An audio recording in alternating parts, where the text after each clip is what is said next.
Hello, it is time for another week of science. This will be your only video this week because this is the only one that I have to teach you some things and show you a slide. And then tomorrow you'll read an article and you'll mark it. And then on Wednesday and Thursday you'll do some science experiments. So I've set instructions um, with your stuff. And so um, if you'll have Amber just read those instructions and kind of help you with those labs, but then have you do the assignment. So I'll explain that a little bit more at the end of this video. But for today, we will have a regular video. We'll have some activities that we do together, and then the next 2 days or the rest of this week, you'll do an article tomorrow, and then you'll do some experiments on Wednesday and Thursday. Okay, so the very first thing that I want you to do is I want you to fill out this true false. And it's not for scores, it's just to see what you already know about air pressure. So you'll fill out this true false today, and then I'll have you get a colored pencil or a marker and fill it out again on Thursday and see what you were able to learn about air pressure in that time. And you'll be able to see what you marked today compared to what you marked then, just to show yourself how much you've learned about air pressure. So if you'll hit pause and go ahead and do that true false and then save it so that we can do the second part on Thursday. So go ahead and hit pause. Okay, you should have the true false quiz done. And so now we are going to do a slideshow. So you have these slideshow notes that I want you to fill out. And so I would like you to just fill this out as we're going through this slideshow. So you'll mark the 3 things that air pressure is affected by. You'll write the 2 things air pressure is also called. Air rising is creating a blank. Cool air creates a blank. So watch for those things as we're going through the slideshow. As air pressure increases, so does the blank of the molecules. So you'll fill that out. A blank is a tool used to measure air pressure, so you'll mark that. Air pressure on a weather map is measured with a blank for high and a blank for low, so you'll mark that. The area of the sea has a relatively blank pressure. This causes the air near the blank to flow towards the lower pressure over the blank. And so you'll fill this out as we're going through the slides, and then we'll stop and kind of talk about it as we go. So today we're going to talk about air pressure and how it affects the earth. What is it, and how does air pressure affect not the earth but weather? How does air pressure affect weather? So air pressure is the weight of air pressing on everything. So it presses on objects from all sides, not just down. So it's not a downward direction. It's measured with a barometer, which is a tool that you use just to measure the amount of air pressure. You can't really feel it. It's just there. You can't really feel it. And so they use a barometer just to see how much air pressure is in the air. There's 3 conditions that affect air pressure. Water vapor, that is air that is more moist and has a lower air pressure. Temperature, when air gets warmer, its pressure goes down. When it gets colder, the pressure goes up. And altitude, as altitude gets higher, the air pressure goes down. Air is less dense in higher altitudes, which means the molecules are more spread out. So Eureka's on a mountain, and so our air pressure is a little bit lower than it is down in the valley because our altitude is higher. Also, Utah in general, our air pressure is higher, or our air pressure is lower because we're at a higher altitude in Utah than like in California and some of the places. And I just know that like a lot of times when like basketball teams and different people will come to play the jazz. They like to stay in Park City because it's really high altitude and the pressure's really low, and it helps them kind of adjust to those air pressure changes.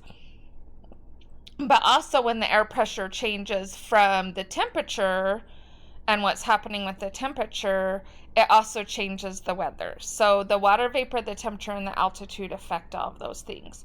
So if we go back to your sheet that you're making slideshow notes on, trying to get this to let me write. Okay. So on here, air pressure is affected by three things. It's affected by water vapor,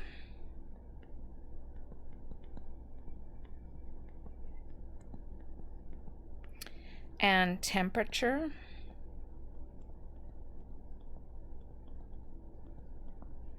and altitude, which is how high you are.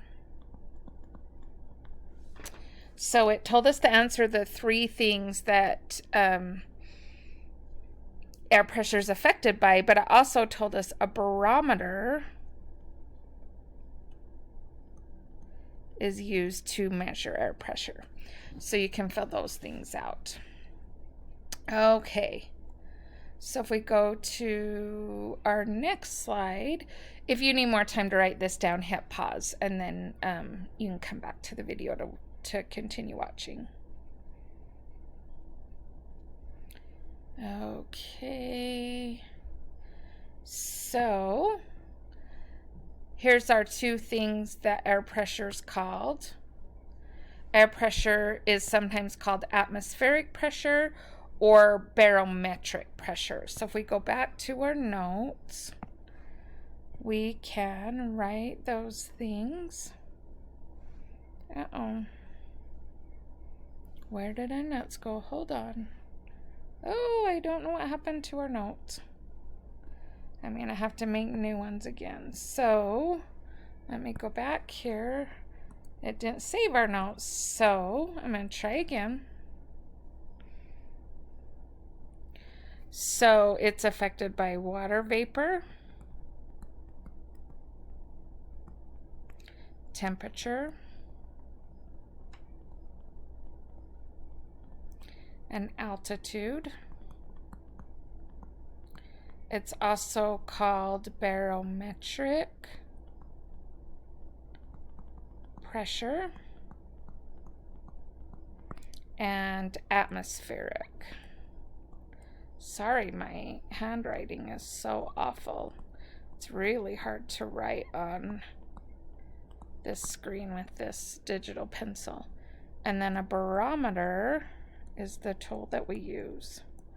So just make sure that you're filling that out as you go. If you can fill it out as I'm explaining things, that's even better.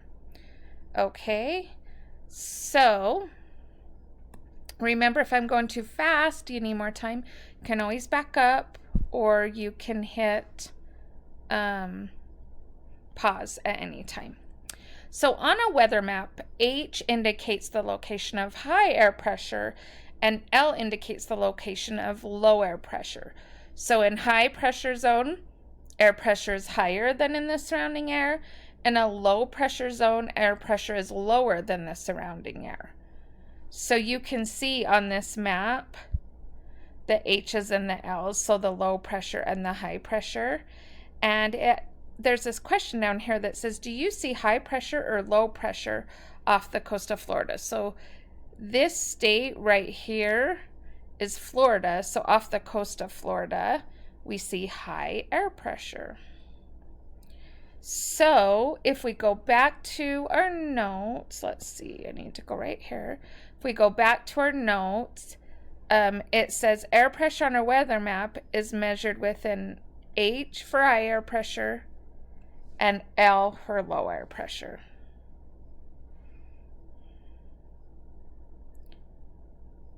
And did it tell us warm air rising creates? Let's double check that. It didn't tell us that one yet, so we will keep going. Okay, so Warm air rises, creating low air pressure. And so as that warm air rises, then low pressure is created and cool air sinks. So ascending air, or air going up, is associated with cloudy skies and rain. Descending air, or air going down, is associated with clear and sunny skies. So warm air rise up, cool air sinks.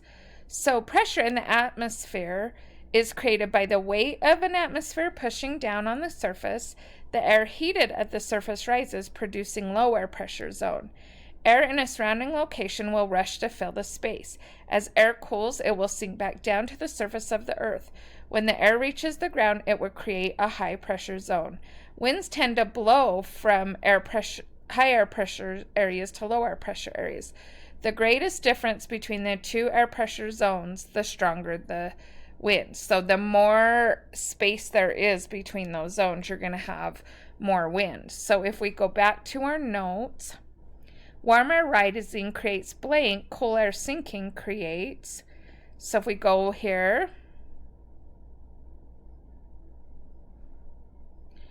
warm air rising produces low pressure, whereas cool airs, it creates the high pressure. So warm air rising creates low pressure.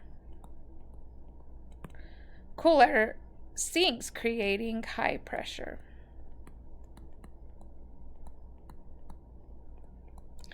As air pressure increases, so does the blank of the molecules. I'm not sure that it mentioned that. Let's see. Hasn't mentioned about the molecules yet. So we'll go on. Look at the map. Where do we likely have clear skies? Where in the map will you likely have a cloudy or stormy weather? So if we look back at this slide before, it says that as the heated surface rises, it produces low pressure, and then as it cools, it sinks and it creates high pressure. So winds blow in between those pressure zones. So descending air is associated with sunny days, and ascending air going up, is associated with our clouds. So where on the map will you likely have clear skies? Well, you're going to have clear skies where there's low pressure. So down here in the southern states where the weather's really, really nice.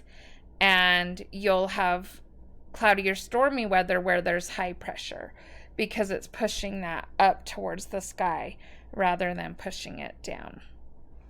So the H indicates more stormy, cloudy weather. The L indicates more clear skies. And remember, the difference between the two pressure zones is what's going to create the wind. Okay, so at higher altitudes, the air pressure is lower and the air is less dense than at lower altitudes. So this empty bottle was closed at 5,000 feet elevation. The air pressure is low up there. When it was brought down to sea level, the high pressure outside the bottle caused the bottle to collapse. So when it was brought down to sea level, when it was more high pressure, it pushed that bottle in. And so it caused it to collapse. Whereas when it was at 5,000 elevation and there was low air pressure, it just stayed normal. So they didn't push in the sides of the bottle, they just let the air affect that. So it shows the changes at different elevations. Okay, so this video program that I'm using will only let me record 15 minutes at a time, and we're almost to 15 minutes. So I'm going to go ahead and start a second video right now where I'm finishing the slideshow. So at this point, just go ahead and exit out of this video and then go into the next video.